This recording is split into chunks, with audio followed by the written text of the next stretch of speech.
रघुवर दास जी का जो सरकार है उसमें से 5 मंत्री पर आय से अधिक संपत्ति का मामला है, जिसमें एक आपका भी नाम है और उसमें 200 गुने से लेकर के 1100 गुने तक संपत्ति बढ़ने का जो आंकड़ा है पेश किया गया है और जिसमें सबसे कम संपत्ति आप ही का बढ़ा है। जैसे ही सरकार आई, इस पर क्या हम लोगों ने कहना तो कहा कि भाई झूठ के बुनियाद पे खड़ी हुई सरकार है। जैसे ही सरकार आई, आप देखे होंगे कसमार के अंदर एक भूखल घासी की मृत्यु हुई, भूख से मृत्यु हुई। अभी भी उसका किस तरह से राज्य सूची का मामला है, यह न तो समवर्ती सूची का मामला है न केंद्रीय सूची का मामला है।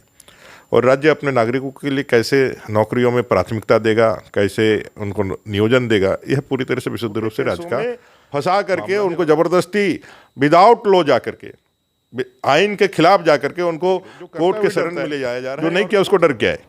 हमने किया नहीं, हम निर्दोष हैं।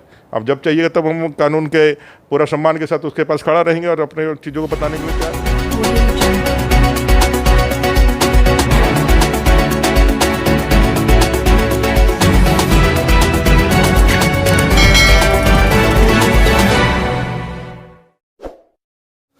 जय हिंद, जोहार। अभी बीते दिनों 11 नवंबर को झारखंड विधानसभा में विशेष विधानसभा सत्र में एक विधेयक पारित हुआ जिसका नाम है झारखंड स्थानीय व्यक्तियों के परिभाषा और परिणामी सामाजिक संस्कृति और अन्य लाभों के को ले ऐसे स्थानीय व्यक्तियों तक विस्तारित करने के लिए एक विधेयक 2022, जिसमें अनुसूचित जाति का कहीं पर जिक्र नहीं है, जिसको लेकर के पूर्व मंत्री अमर कुमार बावरी, पूर्व मंत्री अनुसूचित जाति प्रदेश अध्यक्ष और वर्तमान में चंदन क्यारी के विधायक हैं, जिसको लेकर के आवाज़ बुलंद कर रहे हैं। आज इनसे हम जानने का प्रयास करेंगे कि आखिर इस विधेयक में जो अनुसूचित जाति का कहीं पर जिक्र नहीं है, इसको लेकर के इनका क्या स्टैंड है। बहुत बहुत स्वागत है सर आपका। बहुत आपका भी धन्यवाद, जोहार। आज आप जिस विषय को उठा रहे हैं, हम लोगों ने यह विषय 11 तारीख को ही उठाया था। बिल अगर देंगे तो मैं दिखाता हूँ आपको, आपके दर्शकों को भी दिखाता हूँ और हम लोगों को। इसमें जो उन्होंने स्थानीयता को परिभाषित किया है, यह संविधान के द्वारा प्रदत्त विशेष ताकत के कारण यह विधानसभा को अधिकार है कि वो अपने नागरिकों के लिए, अपने लोगों के लिए कानून बना सके। नियोजन पूरी तरह से राज्य सूची का मामला है, यह न तो समवर्ती सूची का मामला है न केंद्रीय सूची का मामला है। और राज्य अपने नागरिकों के लिए कैसे नौकरियों में प्राथमिकता देगा, कैसे उनको नियोजन देगा, यह पूरी तरह से विशुद्ध रूप से राज्य का मामला है। और राज्य इसके लिए कानून बनाते भी हैं, सभी राज्य बनाते हैं। वर्तमान में कांग्रेस, जेएमएम और आरजेडी की सरकार ने एक बड़े जनभावना को, जो झारखंड के अंदर है, उस बड़े जनभावना के 1932 के आधार पर खतियान आधारित नियोजन नीति बनाने का जो डिमांड था, उससे प्रेशराइज होकर के उन्होंने सिर्फ आयवास करने का काम किया है। और जब ये बिल बनाया है तो ना सिर्फ आयवास करने का काम किया है, बल्कि एक बड़े वर्ग जो 50 लाख की आबादी झारखंड के अंदर है और 14% टोटल पॉपुलेशन का वोट हम लोगों का पॉपुलेशन शेयरिंग है, 22 उपजाति यहाँ निवास करती है। इस बड़े वर्ग को अधिकारों से वंचित करने के लिए एक षड्यंत्र का भी बू इसमें दिखता है। हम सबको मालूम है कि संविधान के अंदर हमारे जो राइट्स संरक्षित है, हमारे जो अधिकार संरक्षित है, वो विशेष कारणों से, विशेष शब्दों से उसको परिभाषित किया गया है। मूलवासी के रूप में हमारे पूरे संविधान में हमारी कोई व्याख्या नहीं है। हमको जो आरक्षण मिलता है या हमको जो अधिकार मिलता है, वो इसलिए मिलता है क्योंकि हमको जो सर्टिफिकेट गजेटेड ऑफिसर, सीओ अंचल अधिकारी निर्गत करता है, या फिर एसडीएम रैंक के अधिकारी निर्गत करता है, या फिर उपायुक्त के आधार पर निर्गत करता है, वो हमको एससी अनुसूचित जाति वर्ग के अंदर हैं इसलिए हमको निर्गत करता है। मूलवासी के रूप में हमारा कोई सर्टिफिकेशन निर्गत नहीं होता है। तो जब संवैधानिक रूप से ये कोई किसी पार्टी का कोई पंपलेट तो नहीं है, कोई जनसभा का, आप बोलचाल की भाषा में मूलवासी शब्द का प्रयोग करते हैं, लेकिन जब संवैधानिक चीज़ें हो रही हैं, ये कोई परचून की दुकान का तो कोई पंपलेट नहीं छपा है। ये तो संविधान के अंदर, संविधान के ताकत से विधि विभाग की ओर से, विधि के तरफ से एक कानून बन रहा है। तो आप उसी शब्द का प्रयोग करेंगे ना जो संविधान आपको देता है और जिससे आपको ताकत मिलता है। अगर उन शब्दों का प्रयोग नहीं करेंगे तो आप हक अधिकार कैसे लेंगे? उस जब आप मुख्यमंत्री जी को हम लोगों ने सुना, उन्होंने कहा कि वे कवच दे रहे हैं अपने लोगों को, तो ये कवच के अंदर अनुसूचित जाति वर्ग है कि नहीं है? आपने ये कवच से, ये जो शील्ड है, इस शील्ड से अनुसूचित एससी वर्ग को पूरी तरह से वंचित रखा है। और ये पूरा विधेयक उनके अधिकारों का हनन, ना सिर्फ हनन करता है बल्कि उनके अधिकारों का संरक्षण भी नहीं करता है।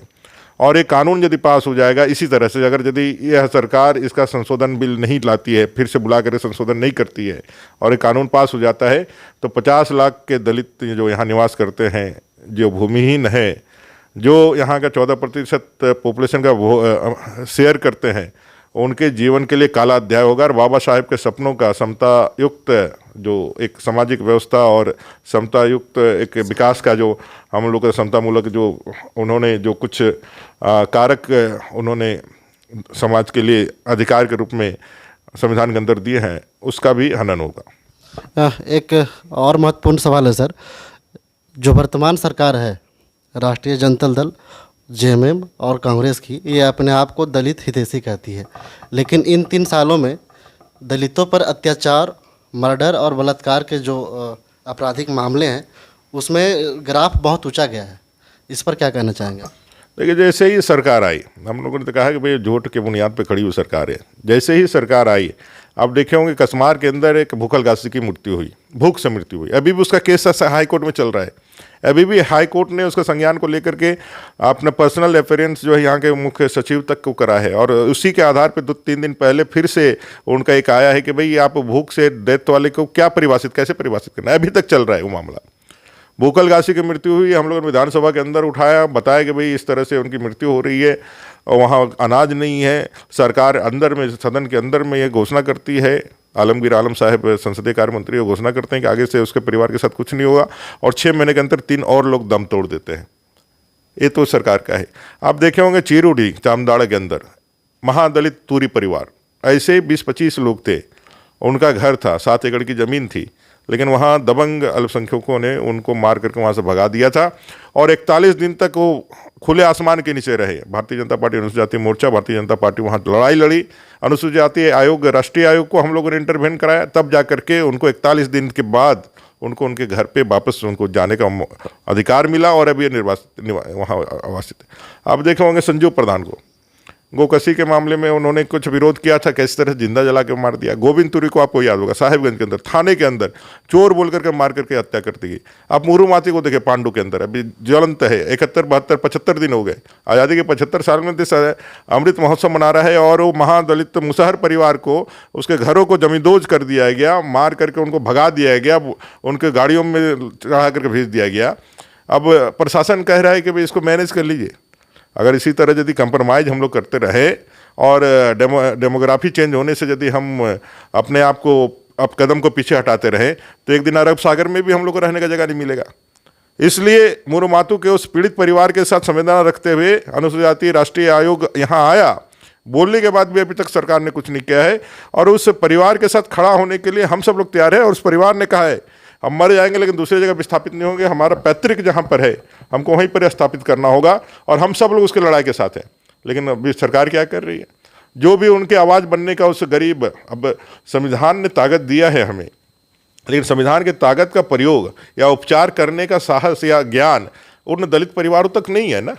उनके पास इतना ज्ञान नहीं है, वो तो कहीं ना कहीं से इसका तो रेमेडी खोजेंगे ना। और समाज में जो प्रबुद्ध लोग हैं वो क्या है, इसीलिए है ना भाई कि हम लोग आगे बढ़ करके जो लोग कमज़ोर है, जो असहाय है, उसके सहारा बने। इसी के लिए तो हम लोग राजनीति में आए हैं, यही काम तो हमारा करने का है। तो जब उसका सहारा बनने का हमारे लोग काम कर रहे हैं, समाज के लोग काम कर रहे हैं, तो झूठे केसों में फंसा करके उनको ज़बरदस्ती विदाउट लॉ जा करके, आइन के खिलाफ जा करके उनको कोर्ट के शरण में ले जाया जा रहा है, और कोर्ट से उनको झिड़की मिल रही है, उनको डांट फटकार मिल रही है, और बाध्य होकर के उनको छोड़ने का भी उनको करना पड़ा। तो शर्मसार करने वाली बातें वहाँ के स्थानीय प्रशासन के लिए भी, राज्य प्रशासन के लिए भी है कि भाई तुष्टीकरण की राजनीति करने के लिए, अपने वोट बैंक को बचाने के लिए वो किस तरह से दलितों को एकदम से मोहरा बना करके उनके हक अधिकार को छीन करके उनका दमन करने का काम कर रही है। अभी चतरा के अंदर भी एक घटना हुआ है, पुलिस के साथ घटना हुई, हम उसकी निंदा करते हैं। जो भी दोषी होगा उसको निश्चित रूप से उस पर कार्रवाई होनी चाहिए। लेकिन इस घटना के साथ अगर यदि निर्दोष को आप जेल में भेजते हैं, छोटी छोटी महिलाएं बच्चों को भी जेल में भेजते हैं, तो इससे बड़ा अन्याय नहीं हो सकता है। आपका काम है, जो दोषी है उसको जेल भेजिए, उसको जो सख्त सज़ा हो सकता है दीजिए, लेकिन निर्दोषों को, आज पूरा गाँव वहाँ से खाली हो चुका है, तो भाई ये प्रशासन का ही काम है। कोई घटना यदि किसी तत्कालीन प्रभाव के कारण कोई घटना उत्तेजना से हो गई है तो प्रशासन को समझना चाहिए कि भाई हम कैसे उसको अस्थायी समाधान, अगर यदि वहाँ इस तरह की घटनाओं पे आप यदि मानवता के पक्ष को देख करके यदि आप डिसीजन नहीं लीजिएगा, आप इस तरह से एक तरफा यदि कार्रवाई करिएगा तो आप जानते हैं कि किस तरह से वो क्षेत्र अशांत रहा है।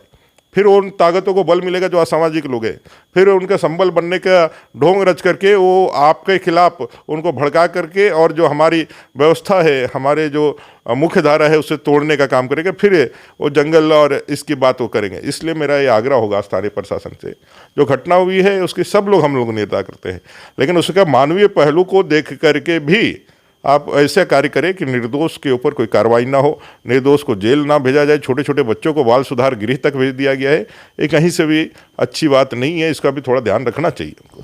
झारखंड में एक और खबर है सर, जो जोरों शोरों से अभी हॉट खबर बनी हुई है, जो कि पूर्व की जो सरकार है, रघुवर दास जी का जो सरकार है, उसमें से 5 मंत्री पर आय से अधिक संपत्ति का मामला है, जिसमें एक आपका भी नाम है, और उसमें 200 गुने से लेकर के 1100 गुने तक संपत्ति बढ़ने का जो आंकड़ा है पेश किया गया है, और जिसमें सबसे कम संपत्ति आप ही का बढ़ा है।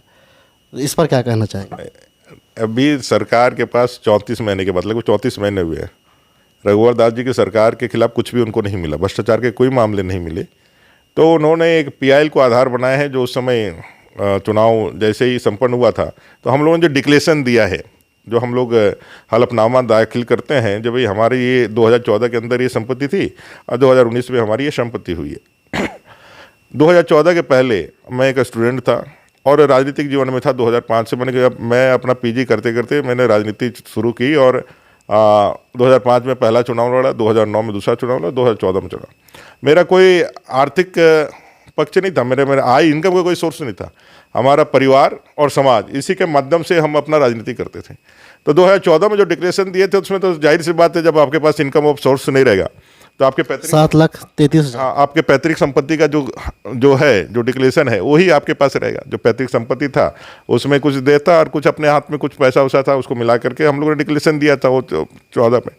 अब 2014 के बाद चंदनगढ़ की जनता ने हमको विधायक बनाया, फिर रघुवर दास की सरकार में मंत्री बनाने का सौभाग्य मिला हमको, बीजेपी ने मंत्री बनाया और पूरे झारखंड प्रदेश में पहला कोई कैबिनेट, पूरे देश के अंदर कोई 12 कैबिनेट मंत्री बना।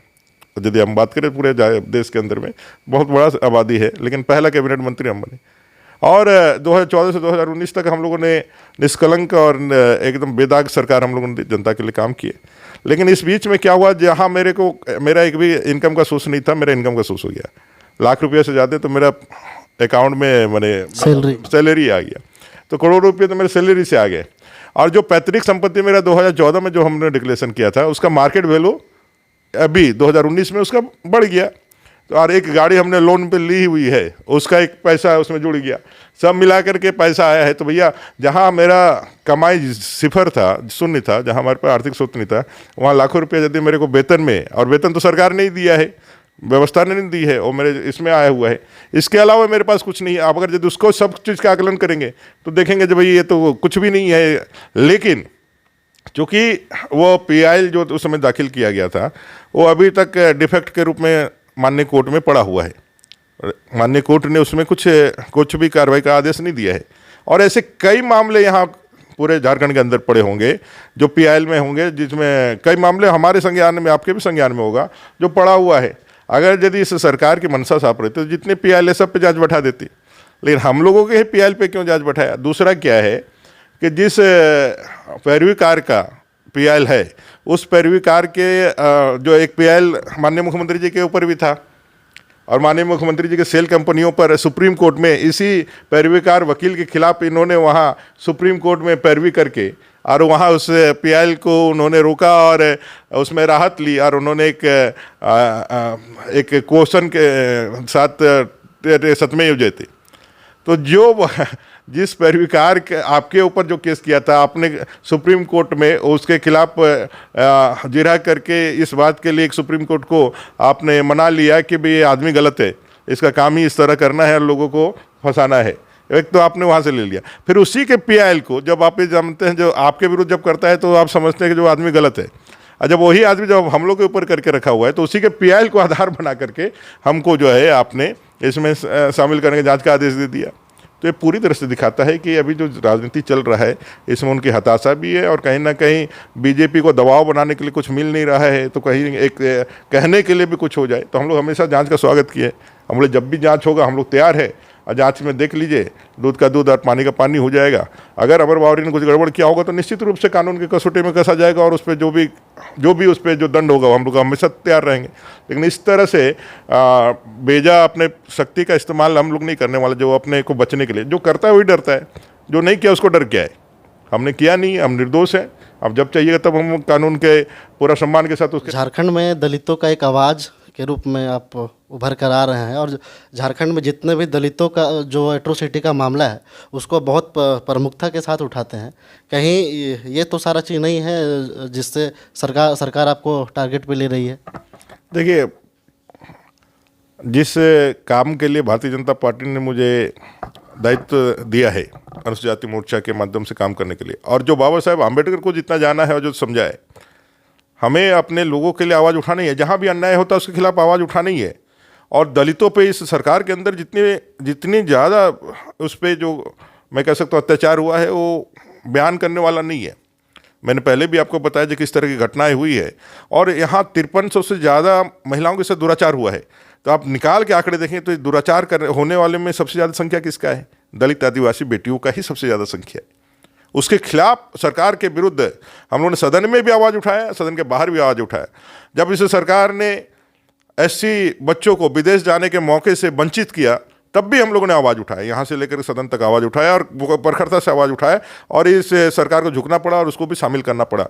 तो जहाँ भी घटना होती है वहाँ तो हम लोग करते ही हैं। और जब अत्याचारी के विरुद्ध, आप अहंकारी के विरुद्ध आवाज़ उठाते हैं, तो उसका अहंकार और दम्भ जो है वो राजधर्म से हट करके अन्याय और अत्याचार पर टिकता है, और वो सोचता है कि हमारी ताकत इतनी मजबूत है कि आवाज़ को बंदूक के नोक पे और जूते के बट से उसको दबा दिया जा सकता है। लेकिन ये दबने वाला नहीं है।